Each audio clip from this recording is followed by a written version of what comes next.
Hello welcome everyone. ਅੱਜ ਦੀ ਇਸ video ਦੇ ਵਿੱਚ ਅਸੀਂ ਕਰਾਂਗੇ chapter 9 in celebration of being alive class 12th general English written by Dr. Christian Bernard. So our first line is more and more as I near the end of my career as a heart surgeon my thoughts have turned to the consideration ਹੁੰਦਾ ਮਤਲਬ सोच विचार thought thinking consideration of why people should suffer। ਕਹਿੰਦੇ ਜਿੱਦਾਂ ਜਿੱਦਾਂ ਮੈਂ ਆਪਣੀ life ਦੇ ਵਿੱਚ ਅੱਗੇ ਵੱਧਦਾ ਜਾਂਦਾ ਆ ਇੱਕ ਹਾਰਟ ਸਰਜਨ ਦੇ ਤੌਰ 'ਤੇ, ਕਿਉਂਕਿ ਉਹਨਾਂ ਦਾ ਕਰੀਅਰ ਹਾਰਟ ਸਰਜਨ ਸੀ ਨਾ ਡਾਕਟਰ ਕ੍ਰਿਸਚਨ ਬਰਨਾਰਡ ਦਾ, ਉਵੇਂ ਕਹਿੰਦੇ ਮੈਂ ਸੋਚਦਾ ਕਿ ਕਿਉਂ ਲੋਕਾਂ ਨੂੰ ਸਫਰ ਕਰਨਾ ਪੈਂਦਾ, ਸਫਰ ਇਨ ਦਾ ਸੈਂਸ ਸੰਘਰਸ਼ ਕਰਨਾ ਪੈਂਦਾ ਆ। Next, suffering seems so cruelly prevalent in the world। prevalent ਹੁੰਦਾ spread ਹੋਣਾ, ਵਧਣਾ ਫੁੱਲਣਾ, cruelly ਹੁੰਦਾ ਆ ਲਾਈਕ ਜ਼ਾਲਮ ਕਹਿ ਲਓ, ਜ਼ੁਲਮ। ਕਹਿੰਦੇ ਕਿਉਂ ਜਿਹੜਾ ਸਫਰ ਆ, ਸੰਘਰਸ਼ ਆ, ਪਰੇਸ਼ਾਨੀਆਂ, ਦੁੱਖ ਤਕਲੀਫਾਂ, ਇਹ ਕਿਉਂ ਸੰਸਾਰ ਦੇ ਵਿੱਚ ਇੰਨੇ ਜ਼ਾਲਮੀ ਤਰੀਕੇ ਨਾਲ ਵੱਧ ਫੁੱਲ ਰਹੀਆਂ ਆ। Do you know that of the 125 million children born in this year 12 million are unlikely to reach the age of 1 and another 6 million will die before the age of 5। ਕਹਿੰਦੇ ਕੀ ਤੁਹਾਨੂੰ ਪਤਾ ਆ ਕਿ 150 ਮਿਲੀਅਨ ਬੱਚੇ ਇਸ ਸਾਲ ਜਨਮ ਲੈਂਦੇ ਆ, ਤੇ ਕਹਿੰਦੇ ਉਹਨਾਂ ਦੇ ਵਿੱਚੋਂ 12 ਮਿਲੀਅਨ ਤਾਂ ਇੱਦਾਂ ਦੇ ਜਿਹੜੇ 1 ਸਾਲ ਦੀ ਉਮਰ ਤੱਕ ਵੀ ਨਹੀਂ ਪਹੁੰਚਦੇ, ਤੇ ਕਹਿੰਦੇ ਬਾਕੀ ਦੇ ਜਿਹੜੇ 6 ਮਿਲੀਅਨਸ ਰਹਿ ਗਏ ਆ ਉਹ ਕੀ ਆ, ਉਹ 5 ਸਾਲ ਦੀ ਉਮਰ ਤੋਂ ਪਹਿਲਾਂ ਹੀ ਡਾਈ ਹੋ ਜਾਂਦੇ ਆ। ਇਟ ਮੀਨਸ ਉਹਨਾਂ ਨੇ ਦੱਸਿਆ ਨਾ ਦੁੱਖ ਤਕਲੀਫਾਂ ਬਾਰੇ ਕਿ ਕਿੱਦਾਂ ਲੋਕੀ ਜਨਮ ਵੀ ਇੰਨੇ ਵੱਡੇ ਰੇਸ਼ੋ ਦੇ ਵਿੱਚ ਲੈਂਦੇ ਆ ਤੇ ਕਿੱਦਾਂ ਉਹਨਾਂ ਦੀ ਮੌਤ ਵੀ ਬਹੁਤ ਛੇਤੀ ਹੀ ਛੋਟੀ ਉਮਰ ਦੇ ਵਿੱਚ ਹੋ ਜਾਂਦੀ ਆ। Next, end of the rest many will end up as mental and physical cripples ਹੁੰਦਾ ਆ ਹੈਂਡੀਕੈਪਡ, ਅਪਾਹਜ ਹੋਣਾ, ਠੀਕ ਹੈ। ਤੇ ਕਹਿੰਦੇ ਜਿਹੜੇ ਕਿ ਬਾਕੀ ਦੇ ਬਚ ਜਾਂਦੇ ਆ ਉਹਨਾਂ ਦੇ ਵਿੱਚੋਂ ਬਹੁਤ ਸਾਰੇ ਤਾਂ ਮੈਂਟਲ ਹੁੰਦੇ ਆ। ਮੈਂਟਲ ਮਤਲਬ ਕਿ ਦਿਮਾਗੀ ਤੌਰ 'ਤੇ ਸਿੱਕ ਹੁੰਦੇ ਆ, ਜਾਂ ਫਿਰ ਫਿਜ਼ੀਕਲ ਕ੍ਰਿਪਲਸ ਹੁੰਦੇ ਆ, ਫਿਜ਼ੀਕਲੀ ਹੈਂਡੀਕੈਪਡ ਹੁੰਦੇ ਆ। ਨੈਕਸਟ ਪੈਰਾ, ਮਾਈ ਗਲੂਮੀ ਥਾਟਸ ਗਲੂਮੀ ਹੁੰਦਾ ਉਦਾਸੀ ਵਾਲੀਆਂ, ਥਾਟਸ ਭਾਵਨਾਵਾਂ, ਉਦਾਸੀ ਭਰੀਆਂ ਸੋਚਾਂ, ਭਾਵਨਾਵਾਂ, ਠੀਕ ਹੈ। My gloomy thoughts probably stem from an accident I had a few years ago। stem ਮਤਲਬ ਕਿ ਸ਼ੁਰੂਆਤ ਹੋਣਾ। stem ਆਪਾਂ ਕਹਿ ਦਿੰਦੇ ਨਾ ਰੂਟ ਤੋਂ ਉੱਪਰ stem ਆਉਂਦਾ, ਤਣਾ ਹੁੰਦਾ ਜਿਹੜਾ ਆ, ਹਨਾ, ਇੱਕ ਪਲਾਂਟ ਦਾ, ਲਾਈਕ ਇੱਕ ਪੌਦੇ ਦੀ ਸ਼ੁਰੂਆਤ ਉੱਥੋਂ ਹੀ ਤਾਂ ਹੁੰਦੀ ਆ, ਇਸ ਲਈ ਇੱਥੇ stem ਕਹਿ ਦਿੱਤਾ ਆ।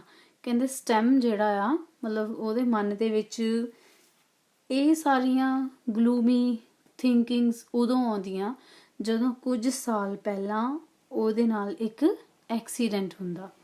ਕਹਿੰਦਾ 1 minute I was crossing the street with my wife after a lovely meal together and the next minute a car had hit me and knocked me into my wife। ਕਹਿੰਦੇ 1 ਮਿੰਟ ਮੈਂ ਇੱਕ ਗਲੀ, ਇੱਕ street, ਸੜਕ ਪਾਰ ਕਰ ਰਿਹਾ ਸੀ ਮੇਰੀ ਵਾਈਫ ਦੇ ਨਾਲ, ਅਤੇ ਅਸੀਂ ਖਾਣਾ ਖਾ ਕੇ ਆ ਰਹੇ ਸੀ। ਕਹਿੰਦੇ ਅਗਲੇ ਹੀ ਮਿੰਟ ਦੇ ਵਿੱਚ ਇੱਕ ਕਾਰ ਜਿਹੜੀ ਉਹ ਮੇਰੇ ਨਾਲ ਹਿੱਟ ਕੀਤੀ ਤੇ ਮੈਂ ਆਪਣੀ ਵਾਈਫ ਦੇ ਵਿੱਚ ਜਾ ਵੱਜਾਂ। ਵੀ ਮੈਂ ਆਪਣੀ ਵਾਈਫ 'ਚ ਜਾ ਕੇ ਲੱਗਾ, ਕਾਰ ਮੇਰੇ 'ਚ ਲੱਗੀ, ਮੈਂ ਆਪਣੀ ਵਾਈਫ 'ਚ ਜਾ ਕੇ ਲੱਗਾ। She thrown into the other lane and struck by a car coming from the opposite direction। ਕਹਿੰਦੇ ਉਹ opposite direction ਤੋਂ ਆ ਰਹੀ ਇੱਕ ਕਾਰ ਦੇ ਵਿੱਚ ਵੱਜਦੀ ਹੈ। ਕਿਉਂ ਵੱਜਦੀ ਹੈ? ਕਿਉਂਕਿ ਉਹ ਜਿਹੜੀ ਦੂਸਰੀ ਲੇਨ ਸੀਗੀ, ਦੂਜੀ ਸੜਕ ਸੀ, ਉਹਦੇ ਵਿੱਚ ਜਾ ਗਿਰਦੀ ਆ, ਜਿਸ ਕਰਕੇ ਉਧਰੋਂ ਆ ਰਹੇ ਉਹ ਸੜਕ ਦੇ ਉੱਤੇ ਆਪੋਜ਼ਿਟ ਡਾਇਰੈਕਸ਼ਨ ਤੋਂ ਇੱਕ ਕਾਰ ਆ ਰਹੀ ਆ, ਉਹ ਉਹਦੇ ਵਿੱਚ ਸਟਕ ਕਰਦੀ। ਆਪੋਜ਼ਿਟ ਮਤਲਬ ਕਿ ਉਲਟ ਦਿਸ਼ਾ ਤੋਂ ਆ ਰਹੀ ਜਿਹੜੀ ਕਾਰ ਆ।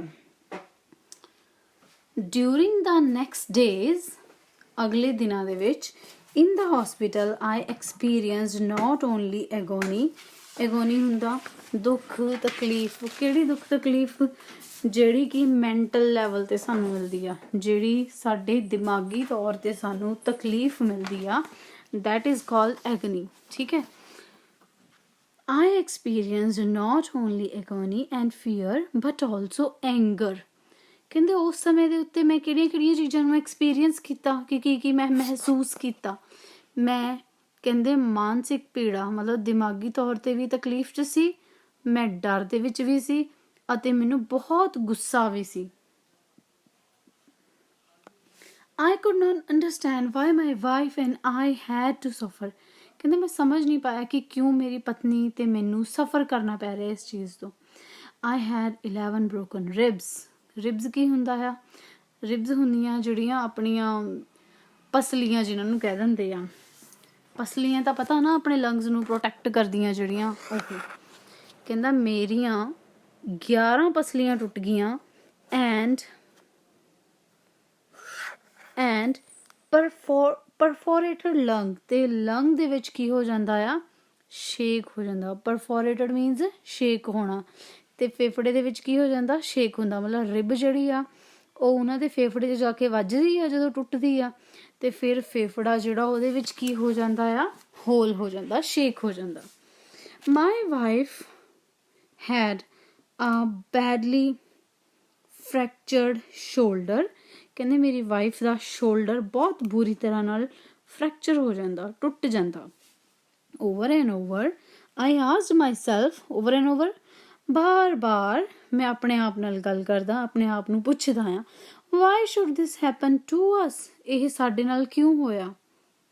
ਓਬਵੀਅਸ ਇੱਦਾਂ ਹੀ ਹੁੰਦਾ ਨਾ, ਜਦੋਂ ਸਾਡੇ ਨਾਲ ਕੋਈ ਨੈਗੇਟਿਵ ਚੀਜ਼ ਹੋ ਜਾਵੇ ਤਾਂ ਅਸੀਂ ਬਾਰ ਆਪਣੇ ਮਨ ਨੂੰ ਹੀ ਤੇ ਆਪਣੇ ਰੱਬ ਨੂੰ ਕੋਸਦੇ ਰਹਿੰਦੇ, ਰੱਬਾ ਸਾਡੇ ਨਾਲ ਕਿਉਂ ਹੋਇਆ, ਮੇਰੇ ਨਾਲ ਹੀ ਕਿਉਂ ਇੱਦਾਂ ਹੋਇਆ। ਇਹੀ ਸਾਰੀ ਥਿੰਕਿੰਗ ਕ੍ਰਿਸਚਨ ਬਰਨਾਰਡ ਜੀ ਦੇ ਮਨ ਦੇ ਵਿੱਚ ਆ ਰਹੀਆਂ ਸੀ ਉਸ ਟਾਈਮ 'ਤੇ। I had work to do. After all, there were patients waiting for me to operate on them।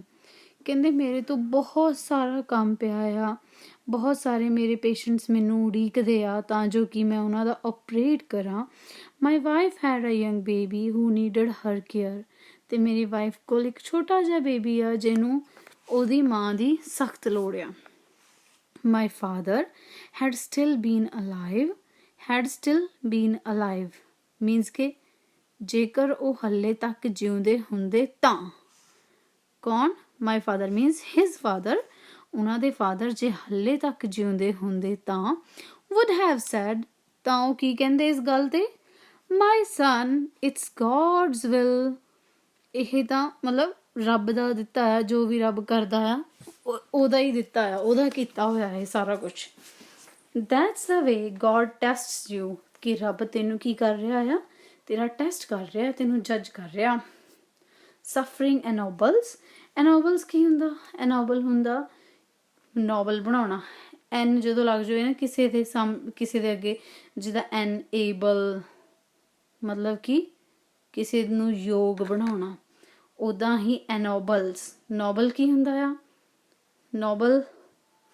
Nobel ਹੁੰਦਾ ਆਦਰਸ਼, ਸ੍ਰੇਸ਼ਠ। ਸਮਝ ਰਹੇ ਹੋ? ਕਹਿੰਦੇ ਕਿ ਜਿਹੜੀਆਂ ਸਾਡੀ ਕਿ ਸਫਰਿੰਗ ਬੰਦੇ ਨੂੰ ਐਨੋਬਲ ਕਰਦੀ ਆ, ਸ੍ਰੇਸ਼ਠ ਬਣਾਉਂਦੀ ਆ, ਆਦਰਸ਼ ਬਣਾਉਂਦੀ ਆ, makes you a better person. ਅਤੇ ਇਹ ਤੁਹਾਨੂੰ ਕੀ ਕਰਦੀ ਹੈ? ਇੱਕ ਵਧੀਆ ਇਨਸਾਨ ਬਣਾਉਂਦੀਆਂ ਜਿਹੜੀਆਂ ਵੀ ਦੁੱਖ ਤਕਲੀਫਾਂ ਹੁੰਦੀਆਂ ਨੇ। But as a doctor I see nothing noble in a patient's thrashing around in a sweat-soaked bed, mind clouded in agony। ਕਹਿੰਦਾ ਪਰ ਇੱਕ ਡਾਕਟਰ ਹੋਣ ਦੇ ਨਾਤੇ ਮੈਂ ਇਹ ਕਦੇ ਵੀ ਨਹੀਂ ਸੋਚਦਾ ਕਿ ਇਹ ਸਾਰੀਆਂ ਗੱਲਾਂ ਨੋਬਲ ਆ। ਜਿਵੇਂ ਕਿ ਇੱਕ ਪੇਸ਼ੈਂਟ ਇੱਕ ਬੈੱਡ ਦੇ ਉੱਤੇ ਪਸੀਨੇ ਨਾਲ ਭਿੱਜਿਆ ਹੋਇਆ ਆ ਅਤੇ ਉਹ ਇੱਧਰ ਉੱਧਰ ਆਸੇ ਪਾਸੇ ਲੈ ਰਿਹਾ ਆ। ਥ੍ਰੈਸ਼ਿੰਗ ਅਰਾਊਂਡ ਇਨ ਮਤਲਬ ਕਿ ਬੈੱਡ ਦੇ ਉੱਤੇ ਇੱਧਰ ਉੱਧਰ ਸਾਈਡਸ ਚੇਂਜ ਕਰ ਰਿਹਾ ਆ ਕਿ ਉਹ ਮਤਲਬ ਉੱਠ ਕੇ ਚੱਲ ਫਿਰ ਨਹੀਂ ਸਕਦਾ, ਉਹ ਇਹ ਸੋਚਦੇ ਆ। ਕਹਿੰਦੇ ਅਤੇ ਉਹਦਾ ਮਾਇੰਡ ਦੇ ਵਿੱਚ ਬਹੁਤ ਸਾਰਾ ਗੁੱਸਾ ਵੀ ਹੁੰਦਾ ਆ। ਕਹਿੰਦੇ ਇਹ ਚੀਜ਼ਾਂ ਇੱਕ ਡਾਕਟਰ ਹੋਣ ਦੇ ਨਾਤੇ ਮੈਂ ਨਹੀਂ ਸੋਚਦਾ ਕਿ ਇਹ ਚੀਜ਼ਾਂ ਬੰਦੇ ਨੂੰ ਨੋਬਲ ਬਣਾਉਣੀਆਂ। nor can I see in any nobility in the crying of a lonely child in a ward at night। ਕਹਿੰਦੇ ਨਾ ਹੀ ਤਾਂ ਮੈਂ ਇਹ ਮਹਿਸੂਸ ਕਰਦਾ ਆ ਕਿ ਇਹਦੇ ਵਿੱਚ ਕੋਈ ਨੋਵੈਲਿਟੀ ਹੈ ਕਿ ਇੱਕ ਬੱਚਾ ਇੱਕ ਵਾਰਡ ਦੇ ਵਿੱਚ ਰਾਤ ਨੂੰ ਇਕੱਲਾ ਰੋ ਰਿਹਾ ਆ। ਕਹਿੰਦਾ ਇਹ ਵੀ ਤਾਂ ਕੋਈ ਨੋਵੈਲਿਟੀ ਨਹੀਂ ਨਾ ਹੋਈ ਕਿ ਜੇ ਰੱਬ ਸਾਨੂੰ ਜੱਜ ਕਰਦਾ ਆ ਤਾਂ ਉਹ ਮਤਲਬ ਕਿ ਸਾਨੂੰ ਵਾਈਜ਼ ਇੱਦਾਂ ਕਿੱਦਾਂ ਬਣਾ ਦਿੰਦਾ ਕਿ ਇਨਸਾਨ ਦੇ ਸੱਟਾਂ ਚੋਟਾਂ ਲਵਾ ਕੇ। ਠੀਕ ਹੈ, ਸੋ ਇਹ ਸੀ ਆਪਣੀ ਫਸਟ ਪੇਜ ਦੀ ਲਰਨਿੰਗ। ਮੈਂ ਇੱਕ ਪੇਜ ਦੀ ਲਰਨਿੰਗ ਰੀਡਿੰਗ ਜਿਹੜੀ ਉਹ ਪਾ ਦੇਵਾਂਗੀ ਅਤੇ ਤੁਸੀਂ ਬਾਕੀ ਦੇ ਜਿਹੜੀਆਂ ਰੀਡਿੰਗਸ ਹੋਣਗੀਆਂ ਉਹ ਦੇਖ ਲਈਓ, ਸੁਣ ਲਈਓ, ਸਮਝ ਲਈਓ। ਆਈ ਹੋਪ ਤੁਹਾਨੂੰ ਮੇਰੀ ਵੀਡੀਓ ਇਨਫੋਰਮੇਟਿਵ ਲੱਗੀ ਹੋਏਗੀ, ਸਮਝ ਆ ਗਈ ਹੋਏਗੀ। ਅਤੇ ਸਬਸਕ੍ਰਾਈਬ ਕਰ ਦਿਓ, ਲਾਈਕ ਕਰ ਦਿਓ ਐਂਡ ਸ਼ੇਅਰ ਵੀ ਕਰ ਦਿਓ। ਡਿਸਕ੍ਰਿਪਸ਼ਨ ਦੇ ਵਿੱਚ ਮੈਂ ਨਾਲ ਦੀਆਂ ਹੋਰ ਵੀਡੀਓਜ਼ ਵੀ ਪਾ ਰਹੀ ਹਾਂ, ਪਲੀਜ਼ ਉੱਥੇ ਜਾ ਕੇ ਦੇਖਣਾ ਨਾ ਭੁੱਲਿਓ। Thank you so much.